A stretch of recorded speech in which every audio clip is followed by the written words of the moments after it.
मान्यवर विरोधी दलर उपनेता बाचस्पति महोदय, जॉर्ज तिर्कींकर वियोग आम समस्त एक दारुण दुखर समाचार अटे। गतकाली राति तांकर दुखद वियोग है चिकित्साधीन अवस्था मुझर वियोग गभीर दुख प्रकाश करुच्ची व्यक्तिगत भाव में आम दल तरफ विरोधी दल नेता तरफ चारि थर से ओडिशार विधानसभा को वीरमित्रपुर विधानसभा आसन निर्वाचित ही तांकर प्रबल जनप्रियतार प्रमाण से देइथिले एवं आदिवासी और जनजाति मानकर एक अप्रतिद्वंदी जननेता भाव में से परिचित थिले। तांकर समग्र राजनीतिक जीवन काल सही वर्गर सेवारे विकासरे एवं समानक प्रति जो जोठी अन्याय होता तार प्रतिवाद रे तांकर समग्र जीवन से समर्पित करथिले।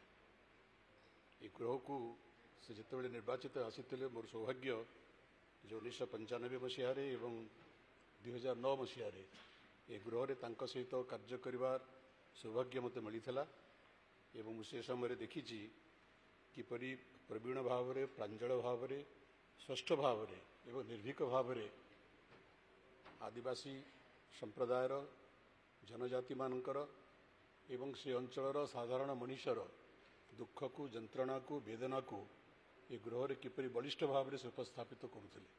सीथुरु तांकर मन हृदय भितर साधारण मनुष्य पई जो दर्द थिला जो चिंता थिला तांकर वक्तव्य स्पष्ट प्रतिफलित होता।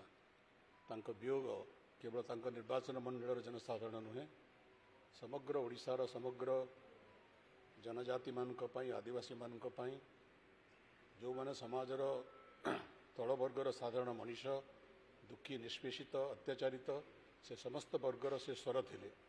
तांकर वियोग रे से स्वर निश्चित भाव में अवदमित होईची।